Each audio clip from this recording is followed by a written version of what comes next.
Hello and welcome to A Celtic World, the YouTube channel and podcast that celebrates the worldwide reach of Celtic FC. Worldwide, but there's only two of us here tonight.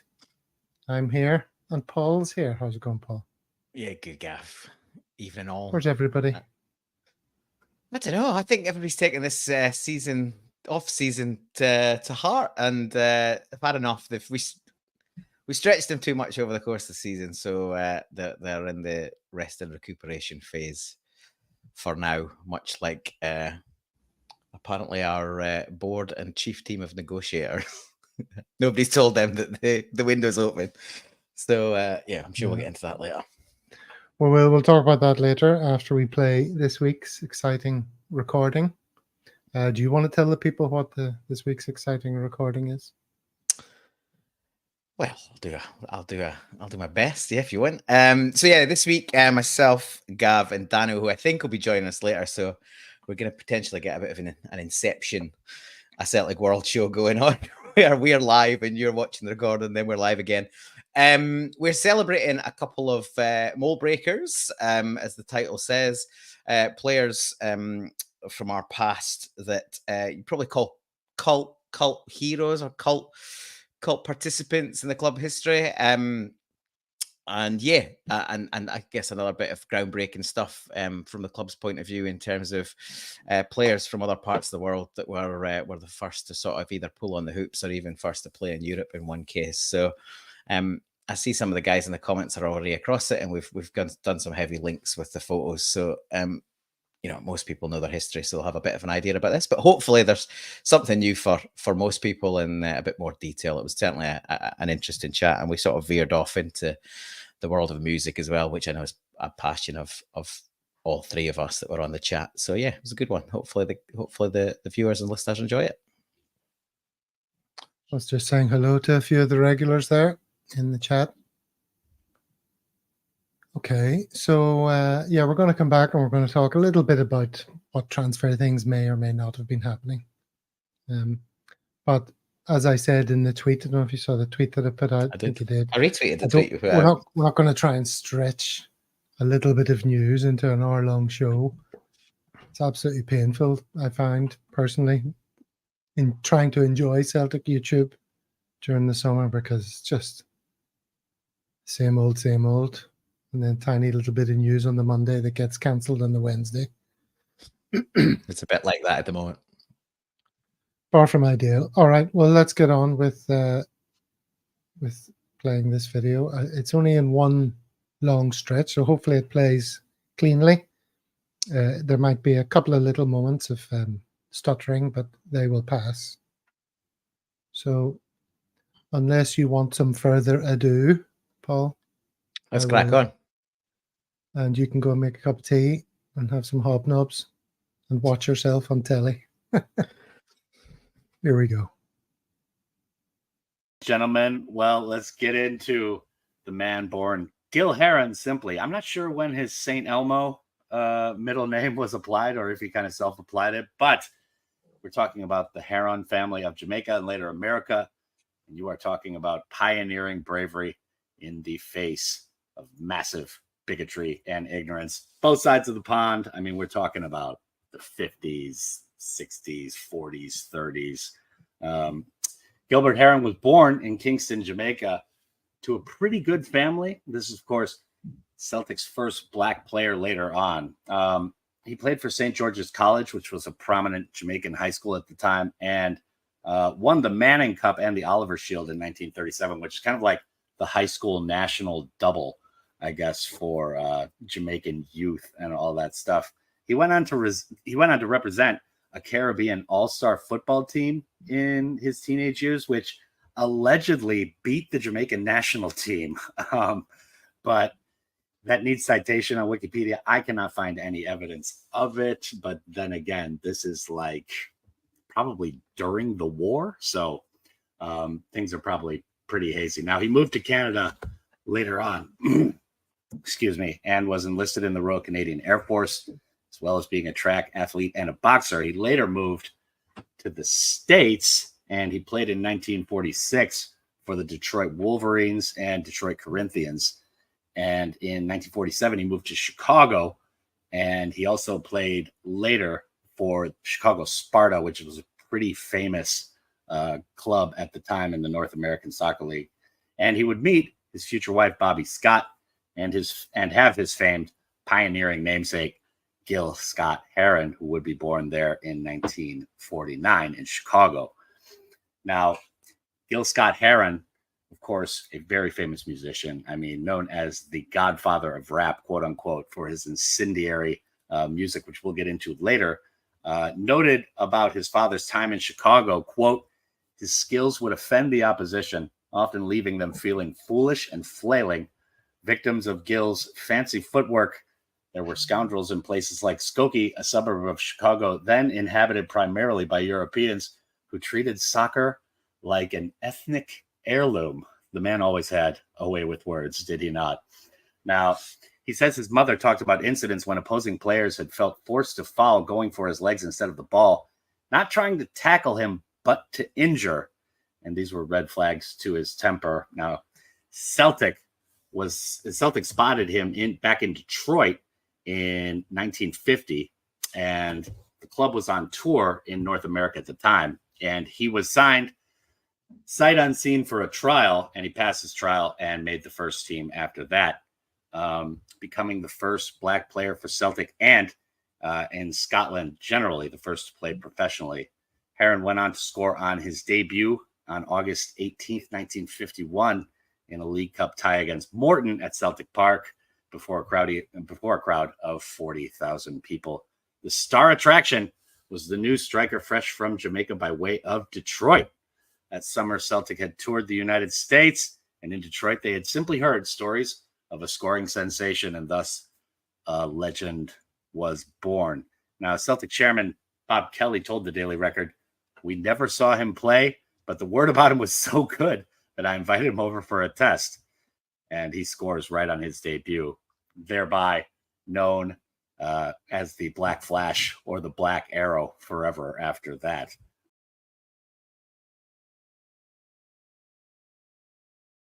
The revolution will not be televised. The revolution will not be televised. Shout out to the great words of the one and only Gil Scott Heron, an amazing poet in his own right. Did you know Gil Scott Heron's father, the original Gil Heron, was an amazing football player?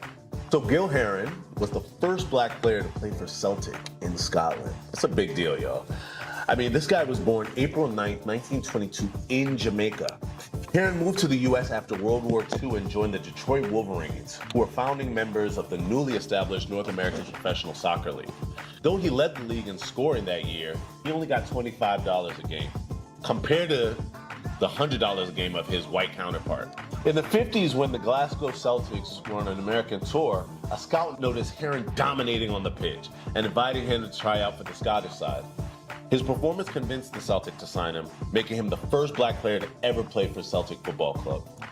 With Heron's speed and sheer quickness on the pitch, fans dubbed him the Black Arrow.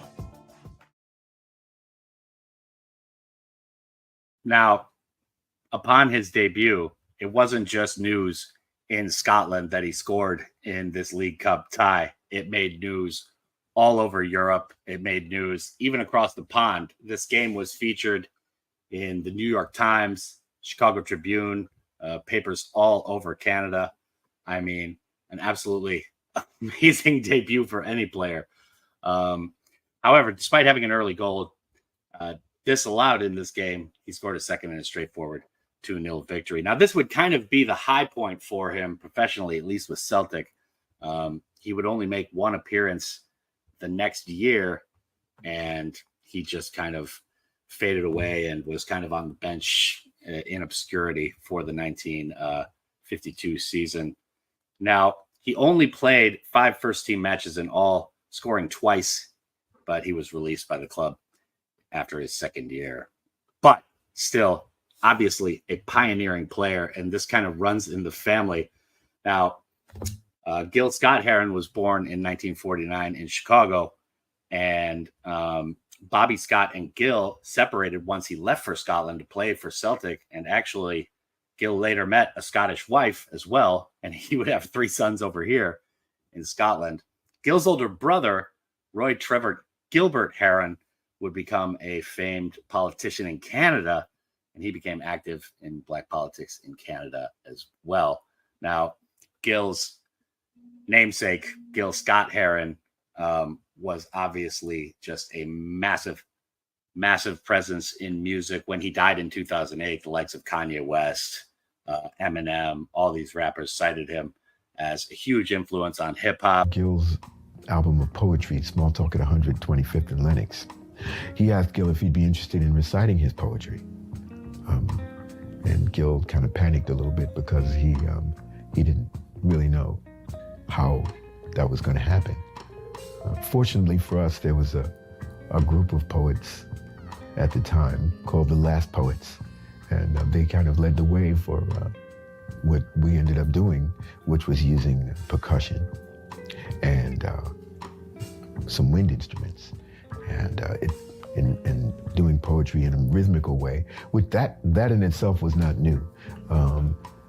Artists from Langston Hughes and beyond, Leroy Jones, then known as Leroy Jones, later known as Amiri Baraka, had all been doing rhythmic poetry. The Beat Poets had also experimented with rhythm in poetry. So it wasn't a new concept, but I think the concept that was kind of new was the introduction of African percussion into that poetry. He was just an absolutely massive pioneering musician. But it's interesting to note that Gil said of his father in 2008, right before the elder Gil died, he said, "My father still keeps up with what Celtic are doing. You Scottish folk always mention that my dad played for Celtic. It's a blessing from the spirits." Like, that's two things that Scottish folks love the most, music and football.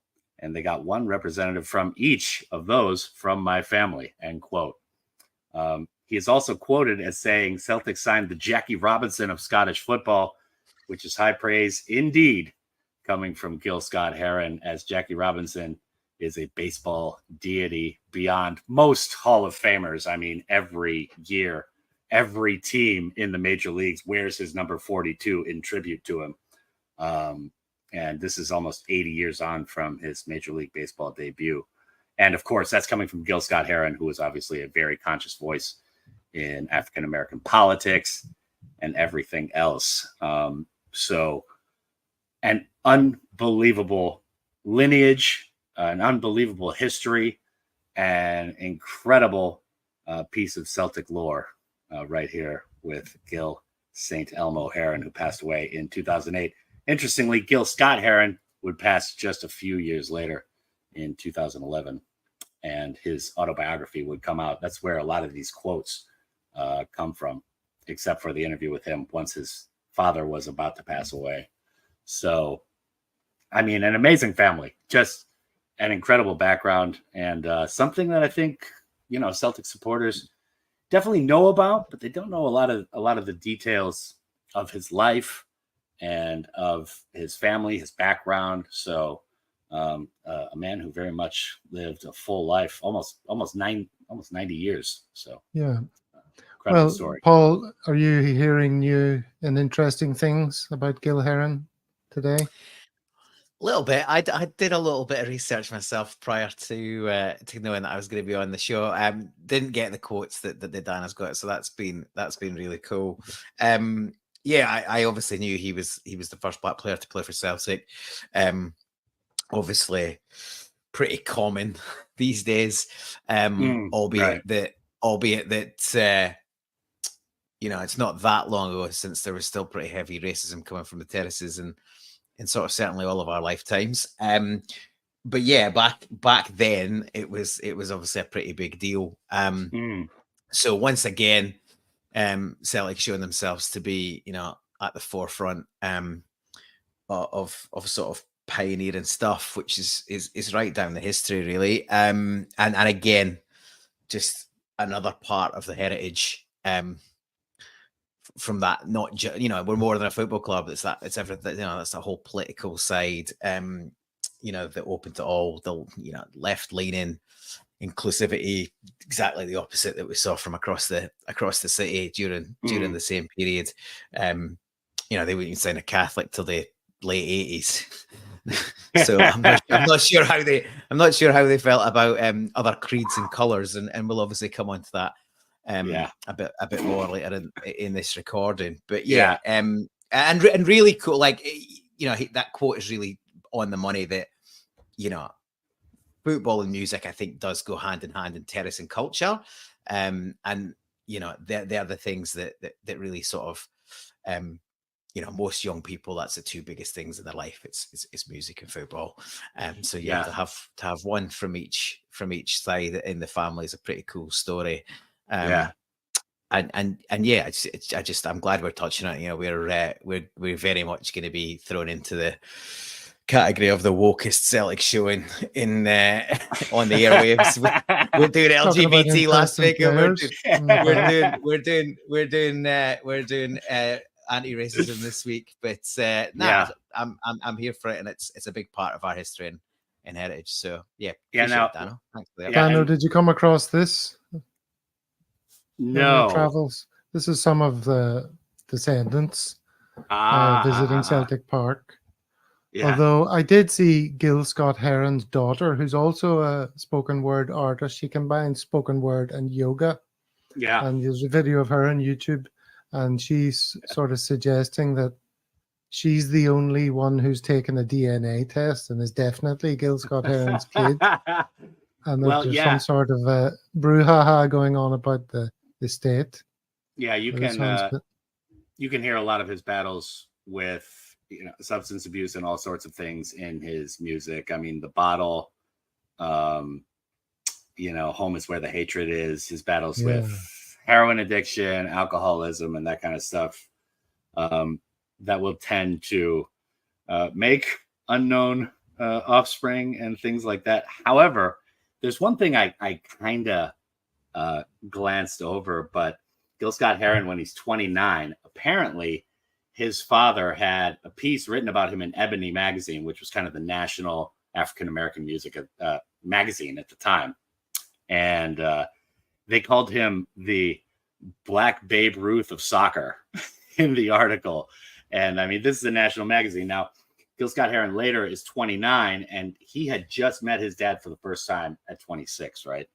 So he goes into Ebony magazine. He's living in Chicago. He's like an up-and-coming musician.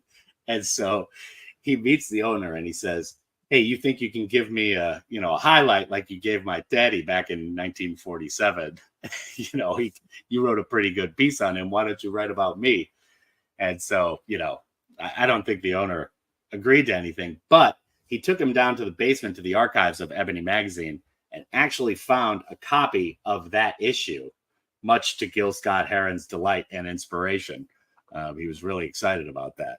So there's a ton of stuff that I can't really get into in this, you know, little piece right now. But if you want to check it out, you can look up Shamrock. It's called The Noble Stride.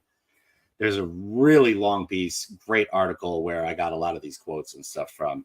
And we could probably link to it, like in the YouTube video in the margins. So great. Just to pick up on something you mentioned there, Dano. Gil Heron's Hello Sunday, Hello Road includes the lyrics, "It was on a Sunday I met my old man. I was 26 years old. But it was much too late to speculate. Hello Sunday, Hello Road." Yeah. So although we're talking about them as father and son, they didn't know each other really at all. He was like man big. Yeah, I think Bobby Scott and Gil Heron separated when he was like 1.5 years old, and then like 6 months later, or some handful of months, he was signed by Celtic and was over in Scotland. So Gil Heron was only 1.5 when his pop leaves the house, and then doesn't meet him again until he's 26. It's interesting that they seem to have still had a good relationship. That wouldn't usually be the case, but it seems like they had a mutually admiring relationship at the very least. So, and Gil Heron died at the age of 62, and Gil Heron, his father, lived to be 86. Yeah. And they died within a few years of each other. I'm pretty sure Gil Scott Heron passed in 2011, and his pop passed in 2008. So it is the usual order. It's usually not that close, but the needle in the bottle will take some mileage off. So even if he kicked it. Here's the opinion of Jimmy McGrory. While at Celtic, some of Heron's teammates criticised his lack of commitment to the game, saying he enjoyed wine, music, and women too much to ever succeed as a footballer. Family members, however, disputed these claims and argued that soccer was always the most important thing in his life. He was also accused of not liking physical play or harsh weather. Celtic legend Jimmy McGrory saw potential in Heron, but felt he needed a little brushing up when the heavy ground came. Scottish football was known for its physical style of play, but Heron was certainly no stranger to rough tactics.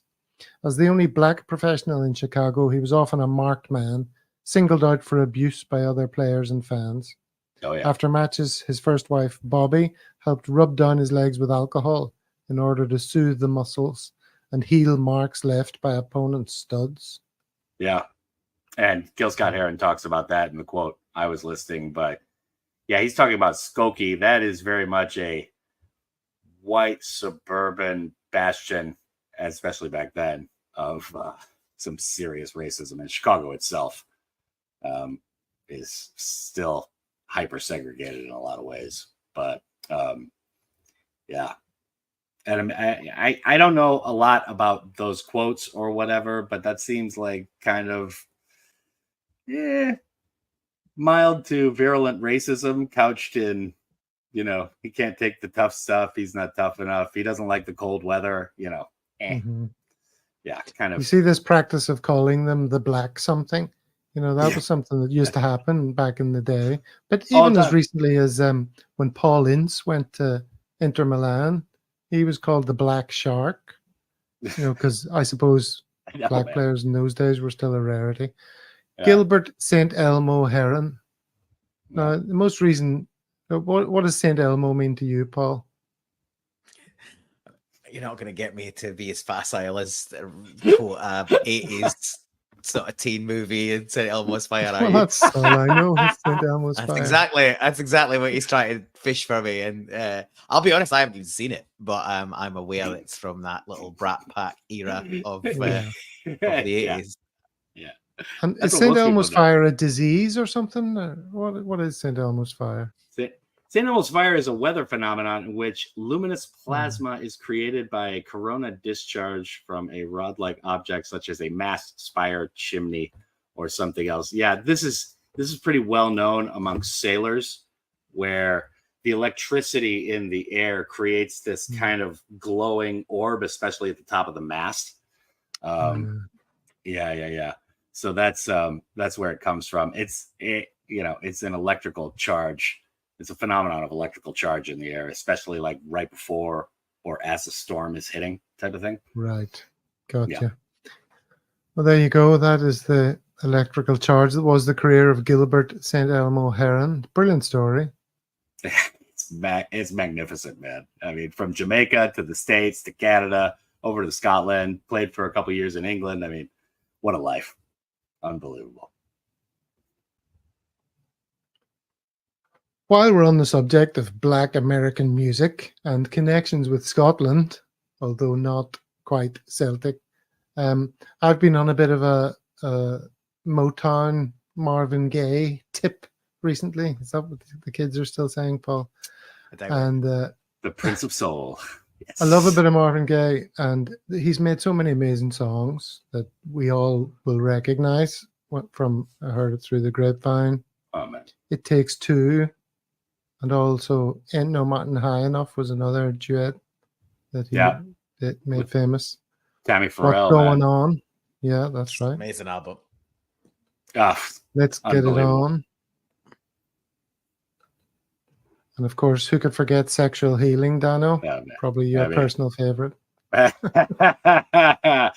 I'm more of a B-side guy. I like some of the weirder ones, man. But I think one of his best albums. He was actually married for a long time to Berry Gordy, who was the owner of Motown. His daughter. Yeah. And Hear My Dear is an album about their divorce. And it's just an amazing record, man. It's just an incredible record. I absolutely adore that album. But what's going on? I mean, the classics are just unbelievable with Marvin Gaye. I mean, Ain't No Mountain High Enough might be the best pop song ever recorded. I mean, it is instantly recognizable. It's just perfectly recorded, perfectly engineered, perfectly mastered. It's really impressive stuff. The list goes on. And he's killed by his pop. He was killed by his pop, and that sort of gets us to why we're talking about him. I can see the quizzical look on Paul's face there. His brother Frankie Gaye was married to a Scottish woman by the name of Irene, and she is a relative of Edith Bowman. I don't know if you know who Edith Bowman is, Dano. You probably don't, but Paul might. She's a DJ and television presenter, made her name on MTV, presenting Tea in the Park and Radio 1 and Hogmanay. She's married to Tom Smith. Do you know who he is, Paul? Yeah, he's a lead singer of Editors. I've actually bumped into Edith Bowman twice at Editors gigs, so I exchanged a little nod as we were singing along to one song. Wow. She was just behind the barrier by the mixing booth, and I was just the pleb side of the barrier of the mixing booth. But we were close enough to just have a little nod. That was in Melbourne, actually, at the Forum, of all places. But yeah, and I bumped into an outdoor gig in Leeds that he was headlining as well. Well, she's delighted to report that Marvin Gaye is her great uncle as a result of this There you go. this marriage. Let's see some more Edith Bowman. People might recognize her. She's obviously quite a celeb in Scotland. And she does a podcast called Soundtracking, where she talks to directors, actors, writers, and composers about their relationship with music, both personally and professionally. There's Marvin in all his glory. Yeah, she was on Radio 1 for quite a few years. Marvin Gaye. Obviously like the ladies, despite the surname. No doubt. Yeah, and as you say, he was killed by his father. Anyone know the details of that, Dano? His father was a rather stern preacher type, and he was kind of mommy's favorite. There's a couple of like American TV documentaries about this. Something happened. It was basically Marvin had been living like right next door to his parents, and he had like bought their house, and there was all this underlying feelings of like inadequacy. But Marvin, at the time that this happened, was going through some pretty serious financial drainage. This is like the early 80s. And I don't know, one day, I can't remember specifically what happened, but it completely triggered his father. Like Marvin seeming like he's messing around with some girl or something in his own house, and he was a preacher, like a very stern Christian man, and he just shot his son, killed him. Yeah, he was a preacher, but he was also like a cross-dresser. He used to wear women's clothes and stuff around the house, so he's an unusual character. And he used to say Marvin's music was the devil's music and all this sort of stuff. But Marvin his cocaine use was pretty out of control by then. Yeah, that's the financial problems. Yeah. And Frankie was living next door with Irene. And there is some suggestion from what Frankie says is that he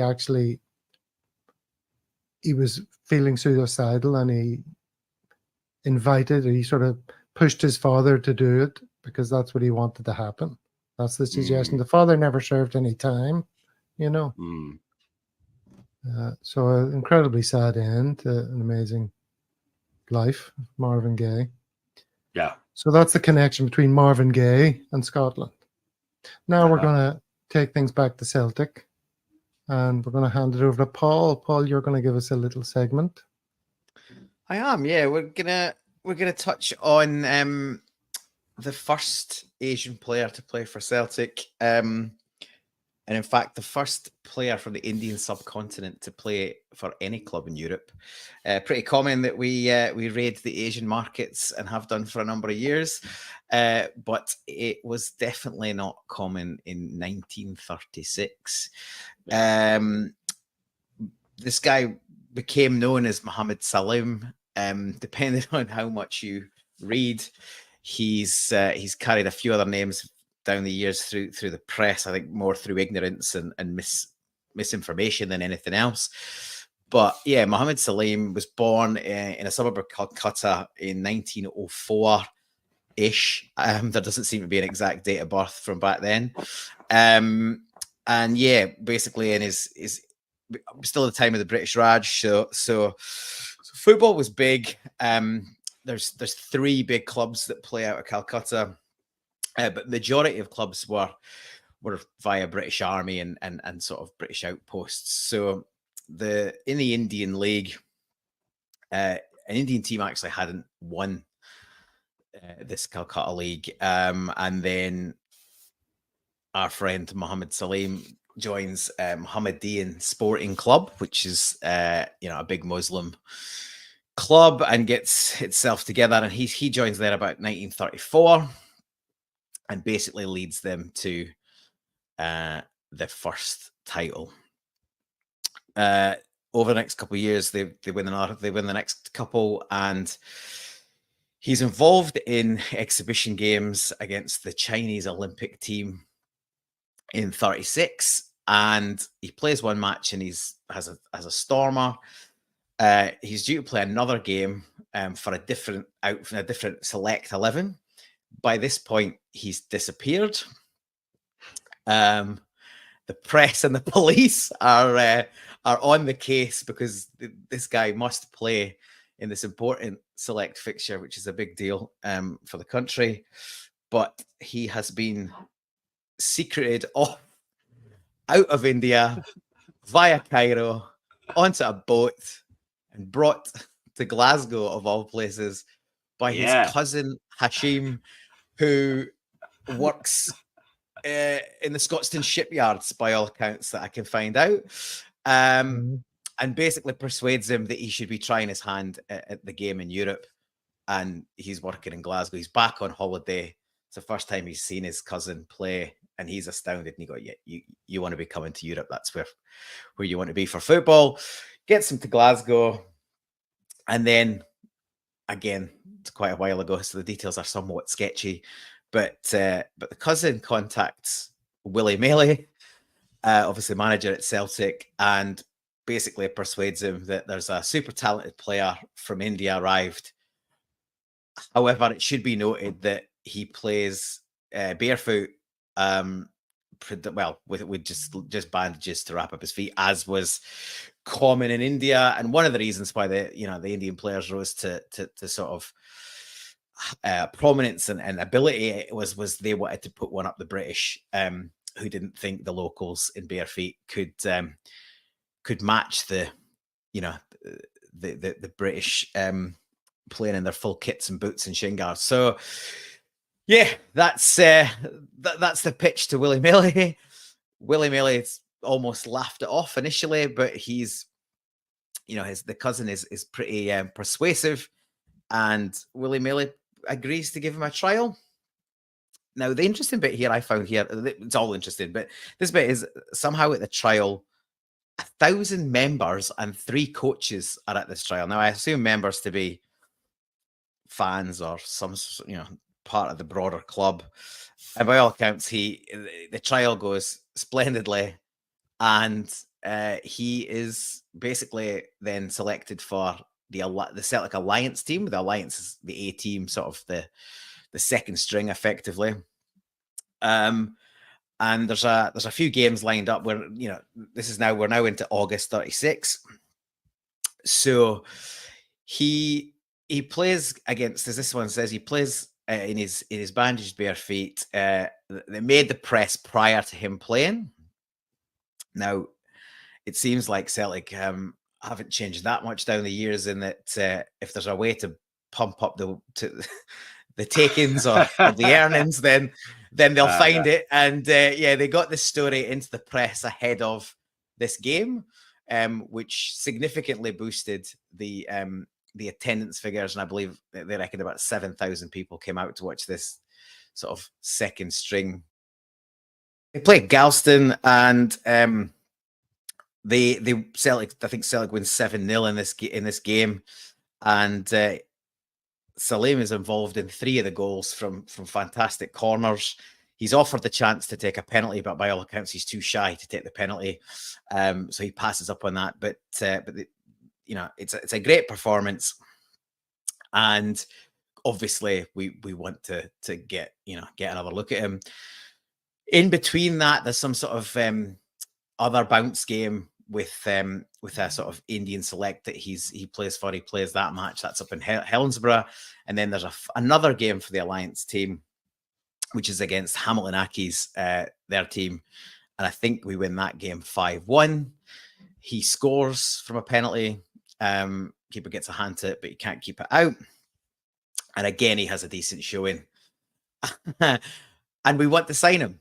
And however, he's homesick. So despite, our best intentions, Willie Maley actually offers to pay him 5% of a benefit game, 5% of the gate of a benefit game.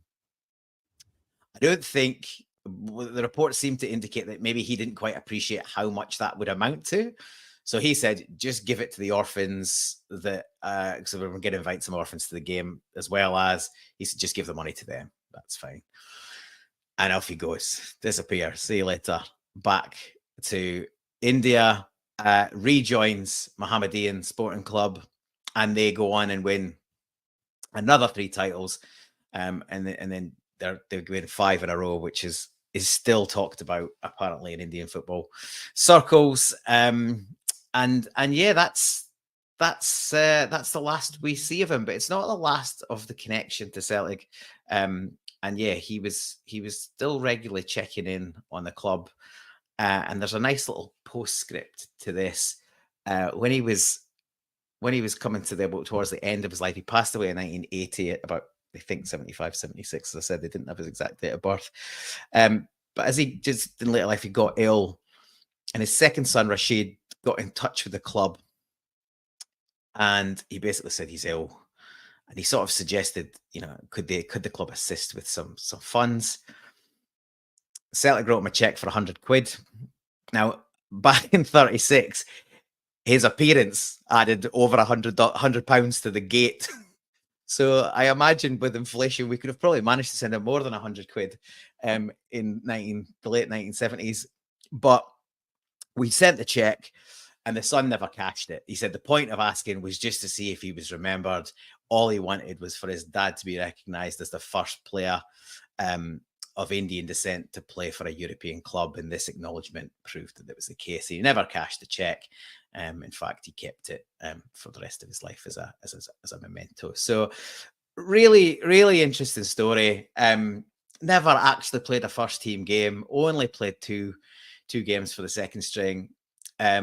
But yeah, he's out there playing against players in full boots and kits, and he's running riot with just elasticated bandages taping up his feet. It's just an incredible story.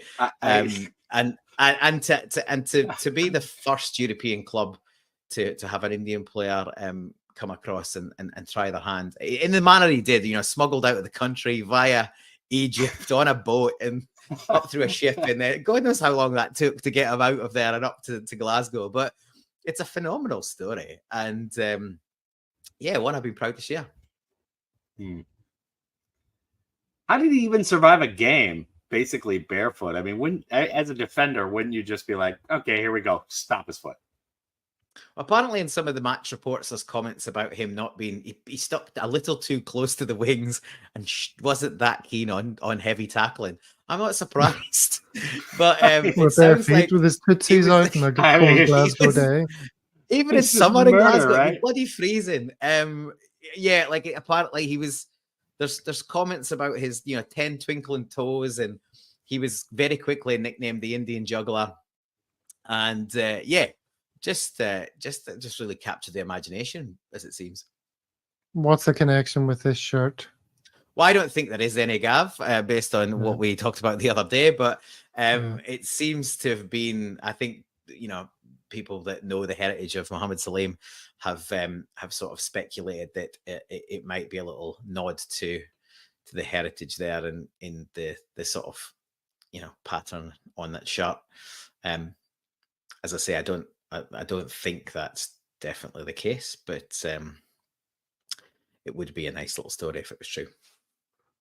Yeah, so I think the best way just to round it off is this really sums up Willie Maley's sort of famous quote of it's not about the colour or creed of somebody, it's about the man himself. And obviously he rated this guy enough to give him a game, and it would be really interesting to have seen if he'd hung around. Obviously the exhibition trophy was, I think, 1938. I think we won the title in 36-37 as well.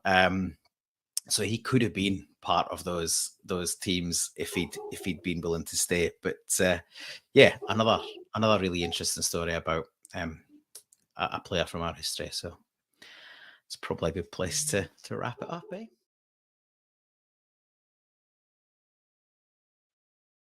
And wrap it up we did, right at that point. Did you enjoy watching yourself there, Paul? I wouldn't go as far as to say I enjoyed watching myself. That's probably a bit much. I enjoyed listening. I enjoyed listening to all the stories again, including mine, without having to be thinking about what I was going to say after the fact. And both, all those. I really enjoyed all those stories. I enjoyed recording it. Enjoyed the research for it.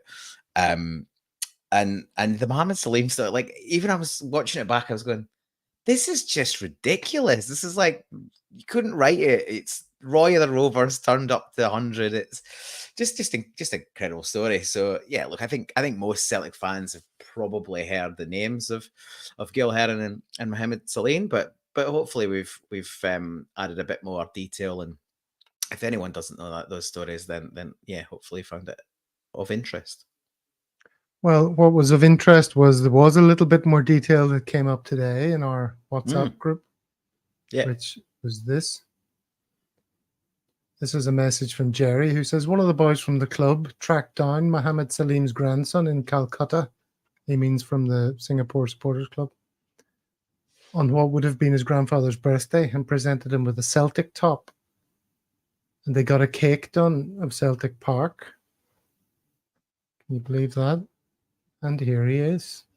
This is Phil Leckie meeting Salim's grandson. That must be the cake. Oh, that's the cake. I was wondering what that was. Play football. The Glasgow Celtic way. I don't know if it's a stadium, but it looks like a nice enough cake, to be honest. It's not as much like the stadium as Kaiser's Head. But, well, no. For those that have seen that, is he still sporting that? Has he shaved it off? We've not seen hide nor hair of him for months or weeks. That's pretty cool that the the story is still alive in this sense, Yeah, no, it's great. And yeah, like things like a club like no other, and club open to all, and if you know your history and all that, it's easy for them just to be taglines. But I think the thing is that one of the things that Celtic fans try and do is keep that close and bring that to life. So yeah, we do. I think we do live and breathe that.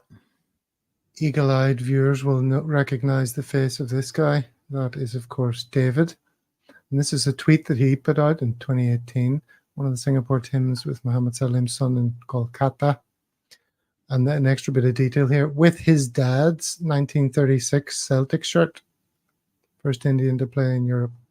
So it seems like he was actually given his own grandfather's shirt. This tweet is correct. Pretty good, huh? Nice little update for you. Stuff. Nice little update. Okay. All right, then. Well, we hope you enjoyed that. Lots of people in the comments there seemingly enjoying that little trip down memory lane. A few people confused as well by the flick between the recording and the live. That always confuses people. It could have been more confusing because Dan is supposed to be on by now, and he's obviously not made it. So it would have been doubly confusing. People are saying hello to him though in the chat, which is strange. Yeah, because because he was on the screen. I thought maybe he jumped into the chat. I don't know.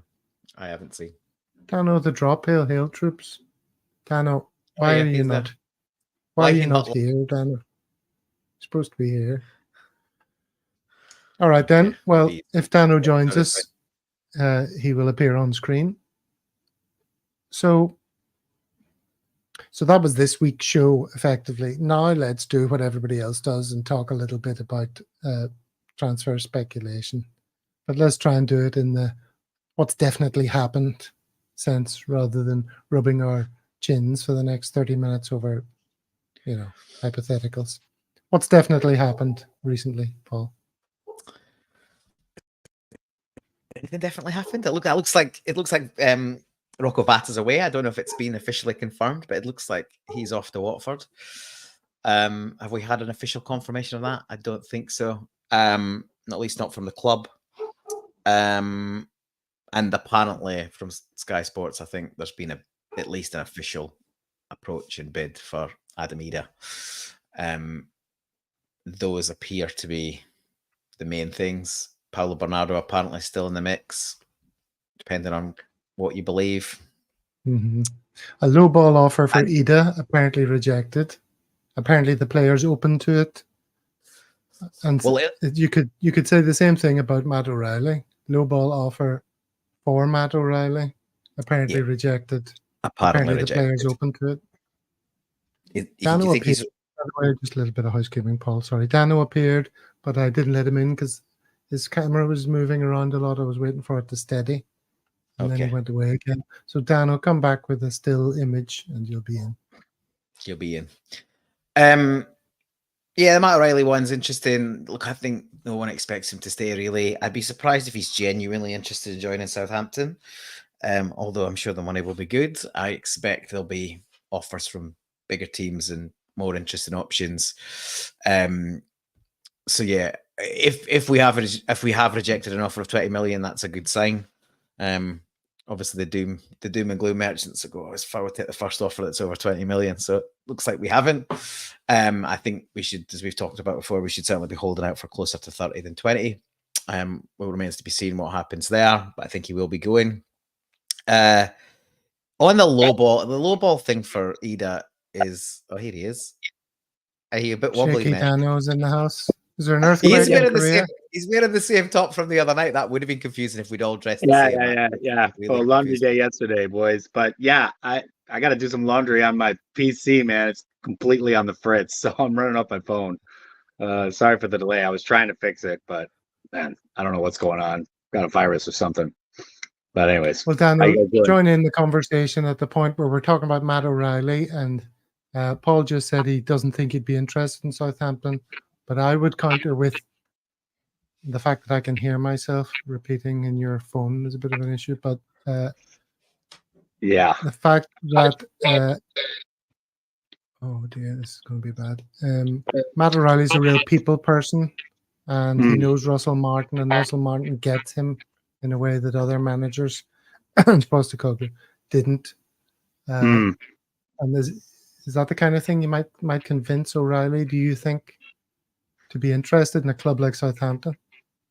Yeah, I don't know. I mean, it's an interesting question, but I don't think that would be like some kind of soul determining factor in him being interested in the move. I think Matt O'Reilly could go to bigger and better clubs for sure. I think most Celtic supporters believe that, but could be a factor. I wouldn't really buy it as a super important one or anything, but yeah, it could be. I think the main thing for Matt O'Reilly would be going to another club that's going to be playing in Europe, that's going to be competing for titles. I mean, why leave Celtic? We're going to be playing in the Champions League, and you're going to be on the biggest stage possible, and you go to Southampton. Like, it definitely seems like a step down, but there's definite money involved. Yeah, money definitely talks as well. So, to be fair, I'm being frivolous. I don't think money is going to be Matt O'Reilly's motivating factor. Wherever he goes, we'll be offering him more money than he's getting with Celtic, and definitely he'll have his pick. Like, there'll be more than one option on the table, I'm sure. But yeah, Gav makes a good point. You know, he is a people person, and you know he's got a relationship with Russ Martin, so that will come into it. But I guess he'll ultimately choose what he thinks is best for his career prospects, and I wouldn't be surprised to see him go to Europe potentially Italy or Germany. There's a lot of other young players that have gone to those leagues and done really well, and potentially then even get a bigger move after that. But hopefully the days of us being a feeder club for Southampton are past, but we'll wait to see. We always get depressed at the crappy clubs that our stars go to. It's nothing new. Which They can go to Sheffield Wednesday. What are you talking about? Well, I know I I've think muted you just momentarily because we can hear there's feedback coming from you, but we'll come back to you in a second. My grievance is that somebody like Virgil van Dijk was pretty much the finished article by the time he left us. He didn't make a whole lot of extra development at Southampton. All he did was play in the league that the ridiculous money is. So yeah, we got a bit in terms of the sell on, but 13 million to 75 million. We didn't make enough out of that player. And so yeah, I'm not delighted if that's the next stop. But to be fair, if they want to pay the next stop for Matt million, O'Reilly, well, if they want to pay 35 million, it can be. Do you know what I mean? He's been jetting around the place, hasn't he? He was in Dubai, and then he was in the Maldives, and then he recently flew into India. Don't know if you saw this. He was picked up at the airport by a friend of his. Let's have a look at this. What is it? Now I'm going to just look at the friend has a piece of paper to welcome Matt O'Reilly. Pornhub casting Matt O'Reilly. And then he asked him to turn it around, and it said something about list of players not appearing at the Euros or something. Did you see this? What is it? Look behind. Look behind.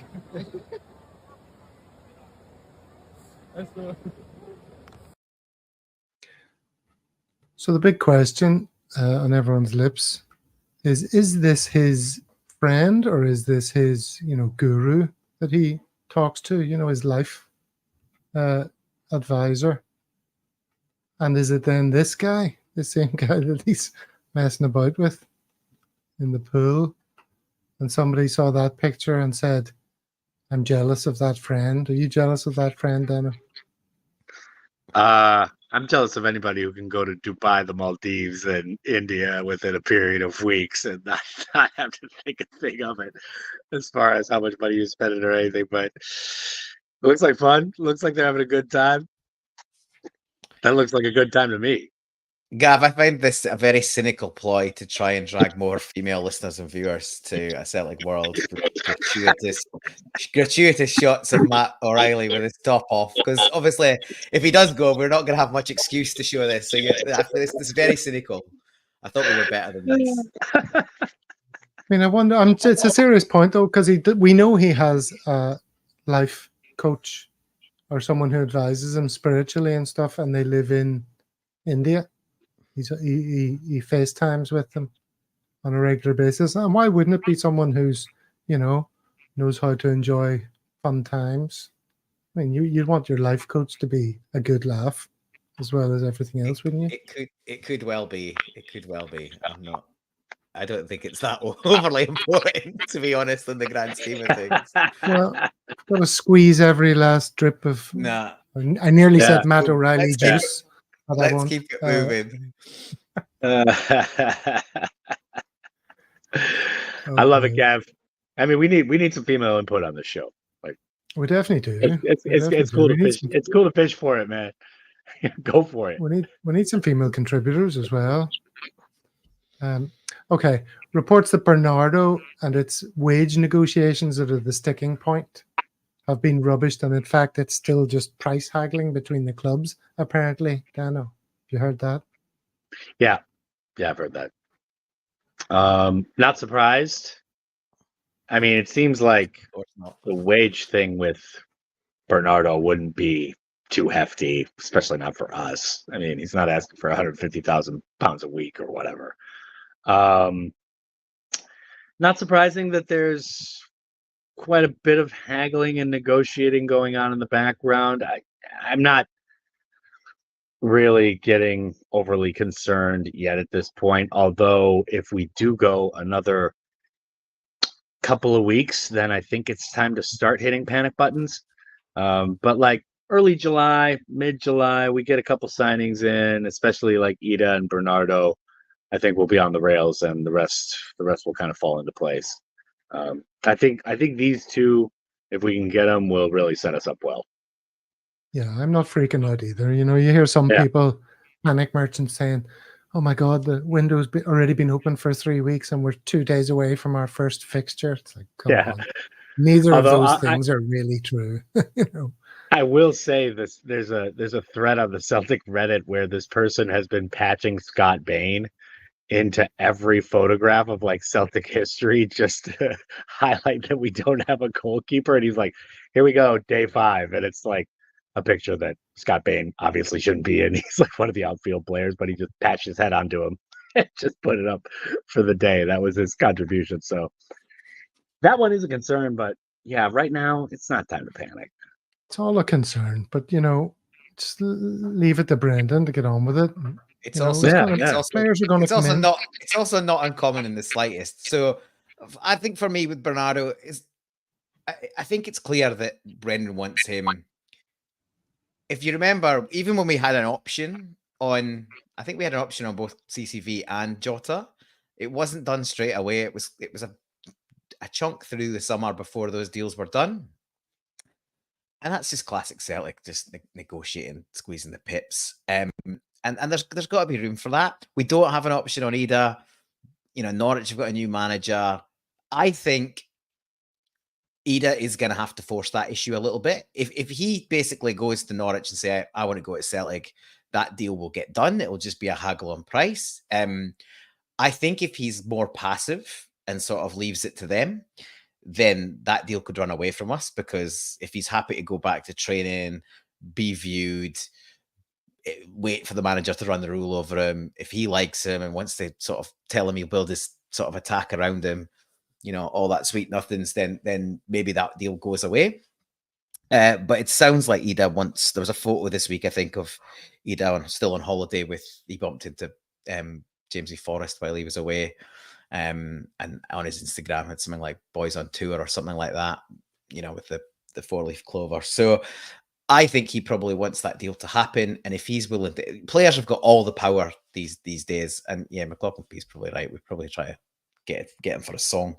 But yeah, players have got all the power. So if he wants to move, same as Matt O'Reilly, he's got what, 4 or 5 years left of his contract. If he wants to go, he'll go. It's just up to us to get the best price. And it's the same for Norwich. So I think they've got 3 or 4 years on Ida's deal. So, you know, they've got to try and get top dollar for him. We've got to try and pay as little as possible. That's how negotiation works. So, you know, I get the frustration. Just pay him. We've got 100 million in the bank and all that nonsense.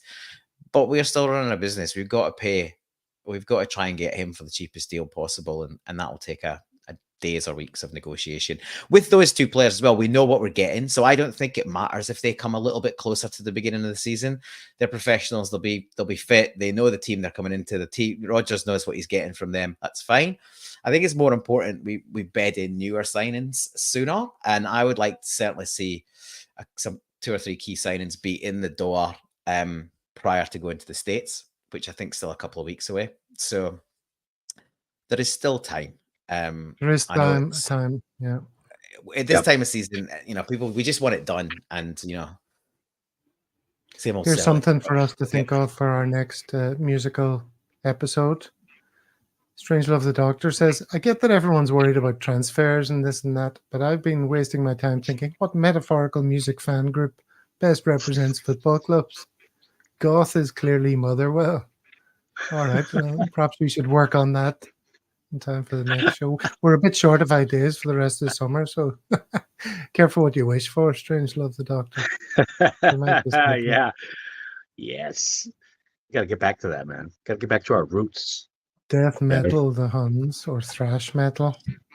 They'd probably like that, though.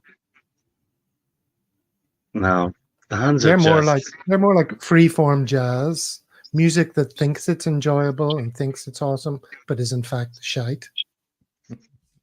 I think they're just every shitty pop song that's ever become like kind of a thing, you know, like just annoying earworms. It just doesn't seem to end with those guys, and it's just kind of repetitive and bullshit. That's Rangers to me. After what we spoke about on today's show, today's feature, Celtic Motown, according to Craig Young. industrial heartland, producing sublime art to last throughout the ages. Yeah.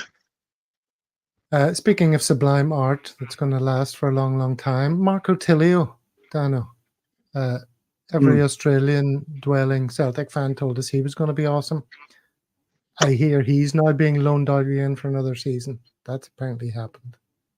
Not surprising, man. I mean, he seems like he's already kind of bit by the injury bug. You know what I'm saying? I mean, it seems like he's always kind of going down with something. I don't know. I haven't really been paying attention to how he's been doing since we loaned him out down in Australia. But yeah, that seems like a prudent move.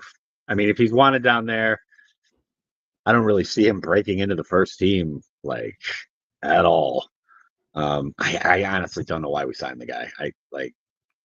To me, he is the most not ready for prime time guy we signed in that whole summer last year. And you're a Quan fan? I still like Quan, man. I still like him. Yeah. I think it's a shot, man. Starring James Corden. Well, yeah, Dano's obviously a bit biased with the Korean players, and I'm going to say I'm a bit biased with the Australians. I think it's the right move for Tilio to get hopefully a full season under his belt back in Australia, in a place where he's known and recognised.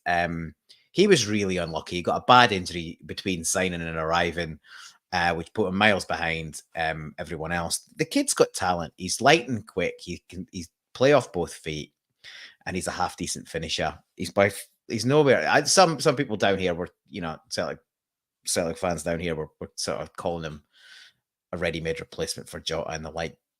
That was never the case, but he's definitely got talent. But he has been plagued by injuries.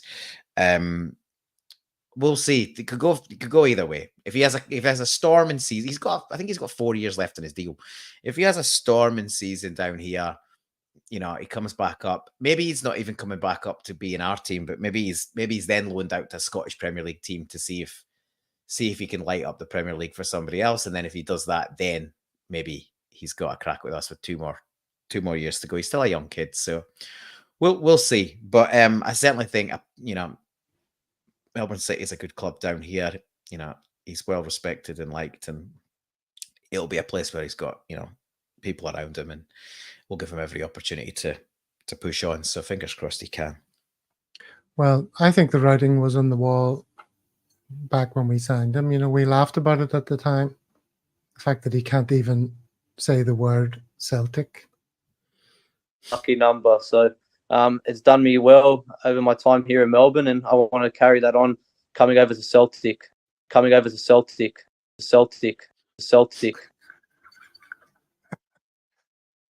So there you go. That was not a good sign. Dano, I better unmute you so we can hear you sniggering.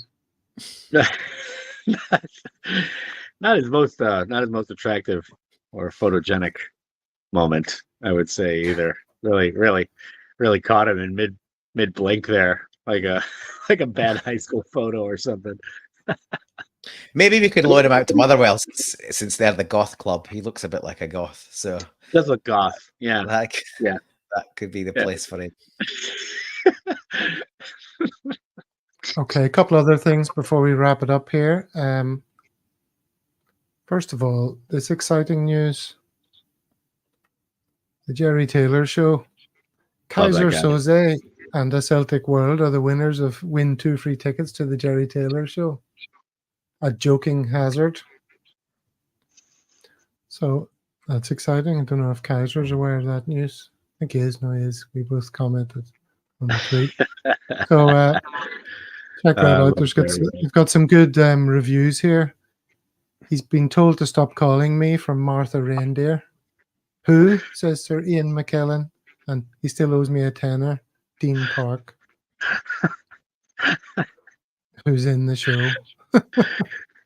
Jerry's so quality, man. I love that guy. Seriously. Exciting. We're competition winners. We're an award-winning podcast. Can we say that now? Yeah, maybe. Is that an award? Oh. Okay. And then Paul's social media choice is the final thing we have to do. Just going to make Dano mute again because there's definitely a bit of crackling. Sorry about that, Dano. Paul, your social media choice is, what is it? Is it Dirty Footballer? Well, I sent you that, and I sent you some stand-up. But if you're going to go with the Dirty Footballer, we can go with that. In Brazil, a team took the lead without even touching the ball. I read this as conceded, but it's actually scored without touching the ball. Well, both. One Brazilian team conceded. No, but yeah, I thought it was conceded. They conceded a goal without touching, but it's No, they scored. Look at that. Look at that. The keeper is.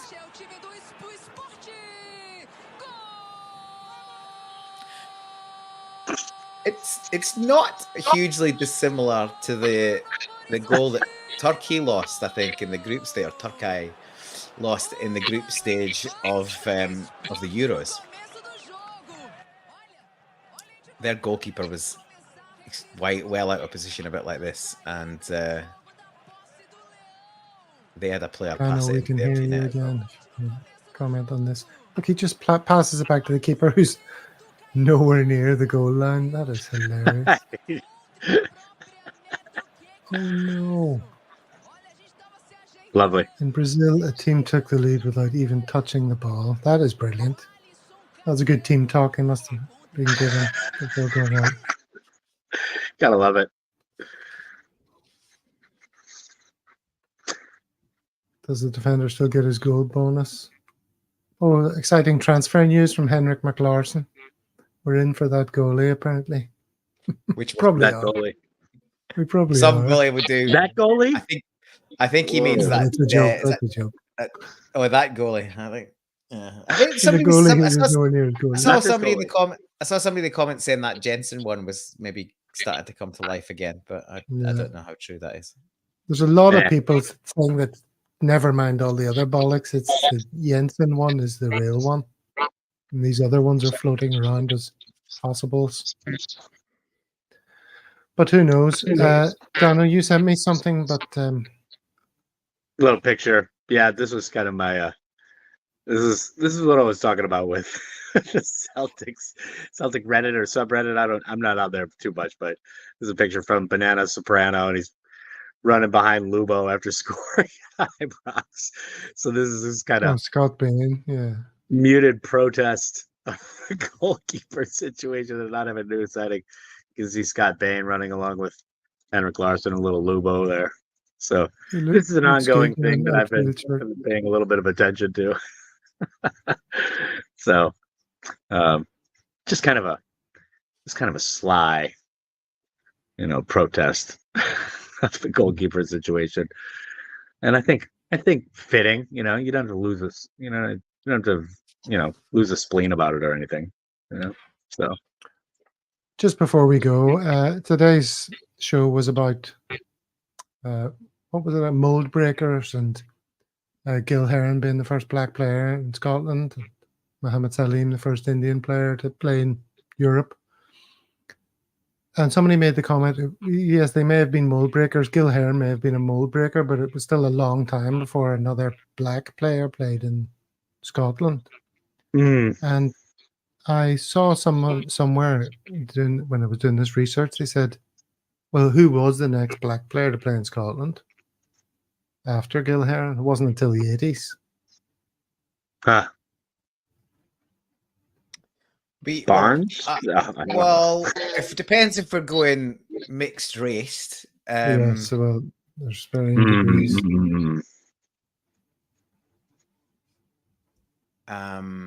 Because there was definitely at least one or two. I'm just trying. This is what I saw. Was he before Paul Elliott? Must have been. I think so. so. I think Walters was before Elliott.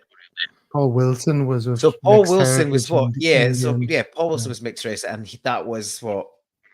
That's the one I was thinking of. What was like late? That was 70s, was it, or very early 80s? Well, those three names would be the standout ones for consideration, which just shows you that it wasn't exactly a deluge immediately afterwards. But Justin Fashanu, Hearts. Okay. That would have been the early 90s, I would think. Mm-hmm. Well, anyway, there you go, Daniel. Thank you so much for your contribution and your telling us of the story of Gil Heron. And hello to X-Man. Oh, yeah. I thought he just kind of, hey, what's up? Yeah.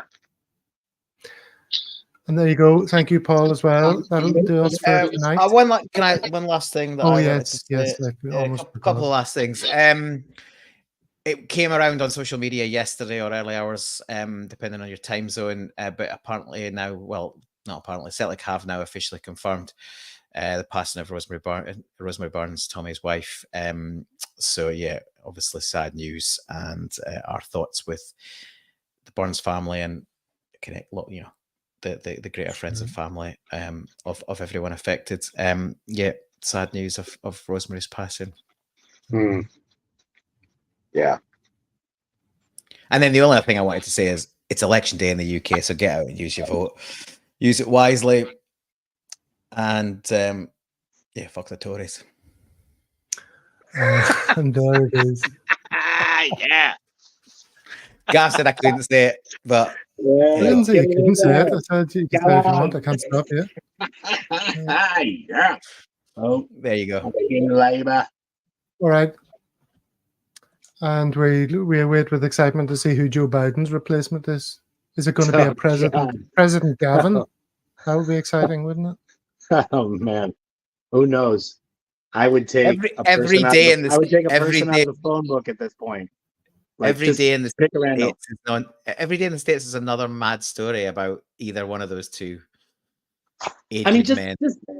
just as a barometer, my own personal barometer for like how nutso it is in the land of my birth nowadays. Like mass shootings are on like page 9 now.